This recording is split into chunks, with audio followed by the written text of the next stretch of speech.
Okay, this one is going to be interesting. I think I need a drink. Finally, it is here, the Section 31 Star Trek movie we have all been waiting for since it was promised in the early seasons of Star Trek Discovery, and before they just sent that show down the drain in full apathy. At least it's been 9 years since we've been treated with a new Trek movie. Yes, ladies and gentlemen, we have the chance to watch Philippa Georgiou once more, a character very fascinating in its development. Coming from the Terran Empire, serving in Starfleet, and then someone left through a portal back home, trying to do reforms, getting almost killed and then not, just to come back and traveling back in time. But if you ask me, I have somewhat lost track in all the mess Discovery created when fiddling around with the timeline. It's like those spores went into some people's head.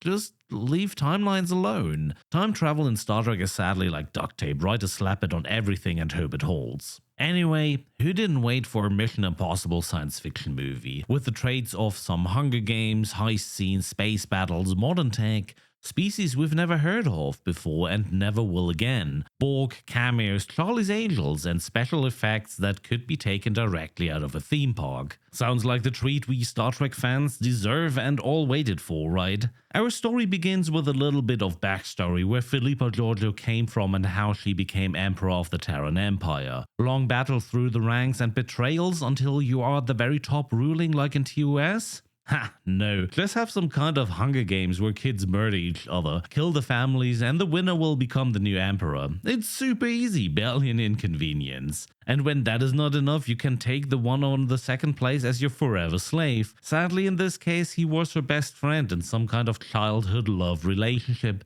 Actually, what a truly sad story. But remember this will become important for the future. Back in our reality and our time, the story launches into the preparation of the actual mission. For the first time, we will be seeing our glorious team from Section 31 just dripping with absolute incompetence, as if you were watching toddlers trying to assemble some IKEA furniture. Oh well, watching me doing the same. It was chaotic and absolutely frustrating. For goodness sake, they are supposed to be Section 31, Starfleet's elite intelligence service. This just looks like a bunch of interns going on a holiday trip. Their mission? Finding a device called the Godsend, developed by Philippa herself and her people during her reign over the Terran Empire. A mighty weapon of being able to eradicate an entire quadrant. How? It just does it, and somewhere even the Borg are taking notes right now. Back and forth and mostly irrelevant dialogues about the planning and possible failures of the mission, cutscenes showing us the outcome just like in Ocean's 8 or any other typical heist movie. What was just missing was Dwayne Johnson making one of his typical jokes and endless discussions on irrelevant things.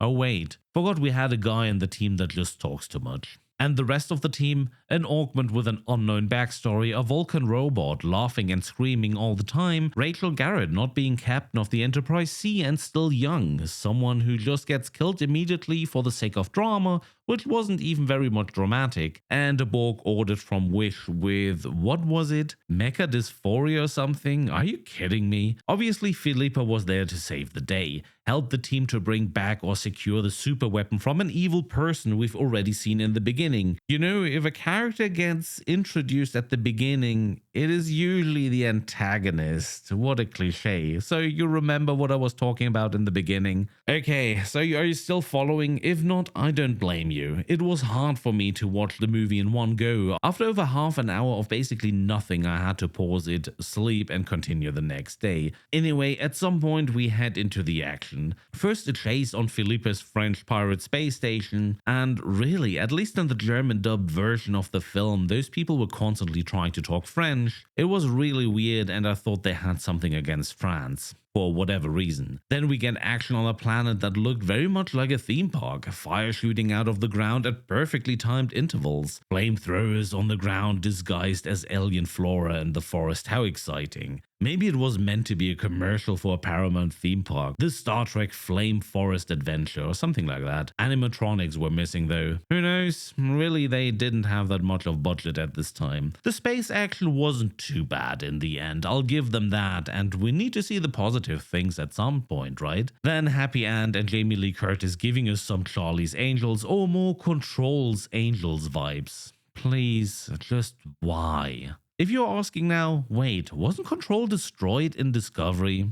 Don't ask any questions here. It is hard to describe this movie in one word. If it was meant to be just a cheap Mission Impossible sci-fi flick just to try out something for a potential new franchise, I wouldn't be really mad about it. But in this case, we're talking about Star Trek. A franchise that usually by now has some kind of budget, expectations, and established universe, and used to have some competent writers at hand who knew what to do and how to keep consistency. Watching this movie, the story feels glued together from several pieces of bad fanfiction. Don't get me wrong, some fanfiction is really good, at least better than this. The special effects on the planet feel like early Doctor Who or Stargate. We can be anywhere in space as long as it is some quarry in Wales or forest in Canada, adding darkness and some very well-aligned flamethrowers and we're set. Designs don't match into Star Trek at all. If you compare it to Strange New Worlds, they are making a way better job to fit into the era they are playing in. Sure, Section 31 might have access to some secret and modern tech, but nothing that is way ahead of the time we are playing. Okay, I might sound a little bit too mad about this film. My reasoning is mostly as they are portraying the Section 31 as a bunch of idiots, what they certainly are not. Diving into the lore of Star Trek, you will find out they are basically high specialized agents, knowing what they got to do. If you're interested in knowing more, I do recommend Deep Space Nine episode Inquisition, and from Enterprise the episode named Divergence to give you an idea about what Section 31 should be about. Right now, the entire organization is just displayed as a bunch of underpaid mercenaries without any training. I'm just imagining people sitting in the writer's room trying to rush through a story and they realize they are somewhat overdue with a project. There are no bad ideas would be discussion, just slap what you think against the whiteboard. Basically a bingo card of modern filmmaking. Diverse cast? Check. Explosions? Check.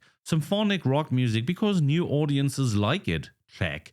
Hunger Games was popular, so we take it in. A cameo from original Star Trek characters? Well, check. Jamie Lee Curtis needs some money? Check. Spaceships of any kind because sci-fi? Yeah. Check. Just Google popular movie tropes and you got the idea. Star Trek had Borg, maybe we can get a light version of it in. Then throw all the bullet points into ChatGPT and hope for the best. Consistency over the overall lore of Star Trek and considering all the time shenanigans from Discovery, I mean, who cares? Kurtzman, are you still around keeping an eye on the Trek universe or have you stopped caring? Michelle Yeoh, sorry if I butcher her name, was the real savior of the entire movie. She played her role and she played it good. Alternatively, looking bored and frustrating at this team dripping of sarcasm as if she knew she deserves better, and she really does. As soon as she took control over the mission, the movie became something you'd be able to watch. At times I thought she was silently screaming for help. But just when you think it's over,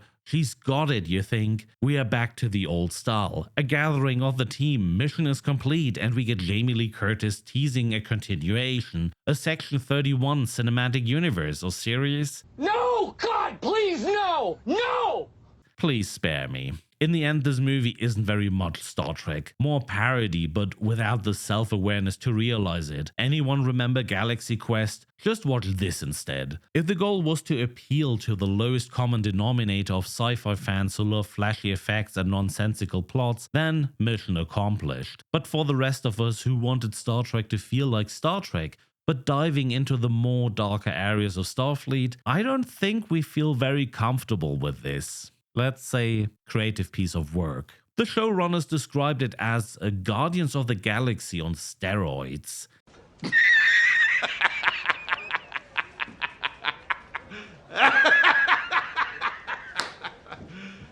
You serious? Honestly, if this is the direction Section 31 is headed, maybe they should just stick to the shadows and stay there. Honestly, 18% on the popcorn meter and 24% on the tomato meter at Rotten Tomatoes? That's well deserved. Thumbs up. Well, there's always Strange New Worlds, which is still somewhat good. Or, you know, rewatching Wrath of Khan for the 50th time. Anyway, that's all I got for this one. Thanks for watching. See you on the next one. I shall leave you as you left me, as you left her, marooned for all eternity in the center of a dead planet. Buried alive, buried alive.